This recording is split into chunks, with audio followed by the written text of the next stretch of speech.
துக்க நாளாகவும் நாம் அதை ஆக்குவதற்கான நிலைப்பாடுகள் மார்க்கத்தில் இல்லை. யுத்தத்திற்கான வழிகளும் மார்க்கத்தில் இல்லை. இந்த நாளை எப்படி நாம் ஆக்க வேண்டும் என்பதற்கான வழிமுறையை ரசூலுல்லாஹி ஸல்லல்லாஹு அலைஹி வஸல்லம் அவர்கள் நமக்கு கற்றுத் தந்தார்கள். இந்த நாளிலே நீங்கள் நோன்பு வையுங்கள். இபாதத்திற்கு நாளாக நபி அவர்கள் சொன்னார்கள். நோன்பு வையுங்கள், அல்லாஹ்விடத்திலே பிரார்த்தனை செய்யுங்கள். நபிமாருடைய பிரார்த்தனைகள் எல்லாம் ஏற்கப்பட்ட நாள், பல சாலிஹ்களுடைய பிரார்த்தனைகள் ஏற்கப்பட்ட நாள். அந்த நாளில் நாம் செய்கின்ற துஆக்களில் அல்லாஹ் மறுப்பு கொடுப்பதில்லை. நாம் செய்கின்ற துஆக்களை அல்லாஹ் கபூல் செய்கின்றார். கேட்பதை எல்லாம் அல்லாஹ் கொடுக்கும் நாள், நம்முடைய சோதனைகளை நீக்கும் நாள். இந்த நாளிலே ஏழை எளிய மக்களுக்கு தான தர்மங்கள் அதிகமாக செய்யுங்கள். நபி அவர்கள் சொன்னார்கள், இந்த நாளிலே நீங்கள் உங்களுடைய குடும்பங்களுக்கு தாராளமாக செலவு செய்யுங்கள். அந்த ஆண்டு முழுக்க அல்லாஹ் உங்களுக்கு விசாலமான பரக்கத்தை ஏற்படுத்துவான் என்பதாக நபி அவர்கள் சொல்லி காட்டினார். இந்த நாளுக்கான அமல் இதுதான். இது துக்கமாகவோ அல்லது மகிழ்ச்சியினுடைய கொண்டாட்டத்தின் நாளாகவோ இவைகளை ஆக்குவதற்கான எந்த முகாந்தரமும் இஸ்லாத்தில் நிச்சயமாக இல்லை. ஆனால் இந்த நாளை துக்க நாளாக, கவலையின் நாளாக ஒரு பிரிவு ஷியாக்கள் என்ற பிரிவு ஆக்கி அவர்கள் அந்த நாளிலே இந்த நாளிலே தன்னுடைய முகங்களில் நெஞ்சுகளில் அறுத்துக் கொள்வது, வெட்டிக் கொள்வது, இன்னும் பலவிதமான அனாச்சாரங்களில் ஈடுபடுவதெல்லாம் நாம் பார்த்து கொண்டு இருக்கிறோம். இவைகள் எதுவுமே இஸ்லாத்தினுடைய வாசனையை விட்டு தூரமானது. அஹ்லுஸ் சுன்னத்தினுடைய ஜமாத்தினுடைய ஒரே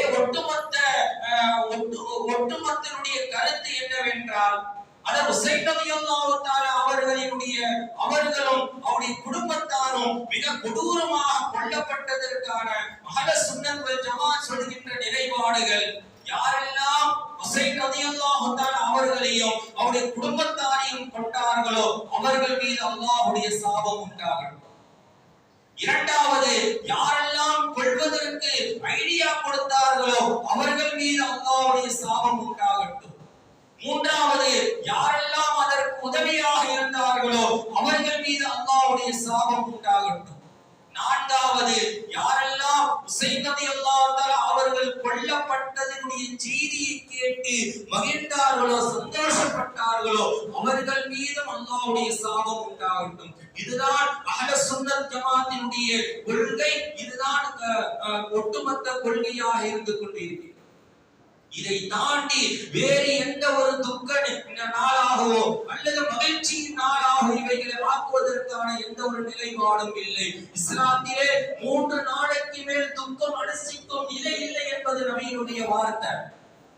யாருடைய மௌத்திற்கும் 3 நாளைக்கு மேல் துக்கம் அனுஷ்டிப்பதில்லை. ஒரு கணவன் மௌத்தானால் அந்த மனைவி மட்டும் 4 மாதம் 10 நாட்கள் இத்தா என்னும் அந்த நிலையில் இருப்பதை தவிர இதை தாண்டி வேறு எந்த துக்கத்திற்கான நிலைப்பாடுகள் இல்லை. அப்படி இருக்குமேயானால் உலகம் முழுக்க ரபியுல் அவ்வல் 12 அதே நாளில் நபி அவர்கள் பிறந்தார்கள். அதே நாளில் ஸல்லல்லாஹு அலைஹி வஸல்லம் அவர்கள் வஃபாத் ஆனார்கள். நபியினுடைய பிறப்பு கொண்டாடப்படுகின்றது. நபி இன்ற நாளில் தான் இறந்தார்கள் என்பதற்கான எந்த ஒரு துக்கத்தையும் உலகத்தில் யாரும் அனுஷ்டிப்பதாக நாம் பார்க்கவில்லை. அது உமர் ரலியல்லாஹு தஆலா அவர்கள் கொல்லப்பட்டார்கள். அதற்கான எந்த ஒரு நிலைப்பாடு நம்மிடத்தில் இல்லை. அலி ரலியல்லாஹு தஆலா அவர்கள் கொல்லப்பட்டார்கள். இவைகளை தாண்டி உஹதுடைய போர்க்களத்திலே ஹம்ஸா ரலியல்லாஹு தஆலாவுடைய அந்த கொடூர மரணம், அவருடைய காது அறுக்கப்பட்டது, மூக்கு அறுக்கப்பட்டு நூலிலே கோக்கப்பட்டு ஒரு மரத்திலே தொங்க விடப்பட்டது.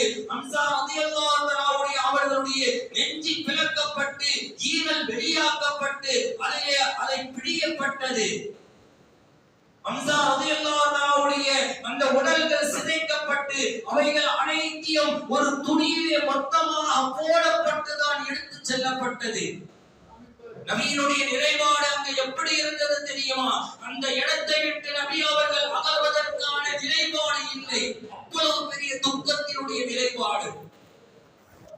அதை கூட அதை கூட துக்க நாளாக ஆக்குவதற்கான எந்த ஒரு முகாந்தரத்தையும் இஸ்லாம் ஏற்படுத்தவில்லை. கண்ணியத்திற்குரிய அல்லாஹ்வுடையார்களே, இதே ஆஷூராவுடைய நாளிலே நம் சமூகத்தில் இன்னும் சில குடும்பங்களில் நல்ல விஷயங்கள் செய்வதை தடுத்து வருவது நம்ம பார்க்கலாம். சில பேர் வீடு குடிப்பு வருதில்லை, திருமணம் முடிப்பதில்லை. இந்த ஆஷூராவுடைய இந்த முஹர்ரமுடைய 10 நாள் வரை புது வியாபாரம் தொடங்குவது, புது கடை திறப்பது, இன்னும் சொல்ல போனா புது தம்பதிகளை இந்த ஆடி மாசத்துல மாற்றார்கள் பிரித்து வைப்பார்கள். அதே போல புது தம்பதிகளை கணவன் மனைவியை பிரித்து வைக்கின்ற குடும்பங்களும் இன்றும் நம் சமூகத்தில் அந்த மூட நம்பிக்கையிலே வாழ்ந்து கொண்டிருக்கிறார். முஹர்ரம் 10ஆம் நாள் பஞ்சா எடுப்பது, இன்னும் சில ஊர்களில் முஹர்ரமுடைய நாளிலே 10ஆம் நாளிலே ஆஷூராவுடைய நாளிலே நெருப்பு மிதிக்கிற முஸ்லிம்கள் எல்லாம் இருக்கிறார். இவைகள் எதுவுமே மார்க்கத்தில் இல்லாதது, மார்க்கத்தை விட்டும் தூரமாக்கப்பட்டவர்கள். நெருப்பு மிதிப்பது, பஞ்சா எடுப்பது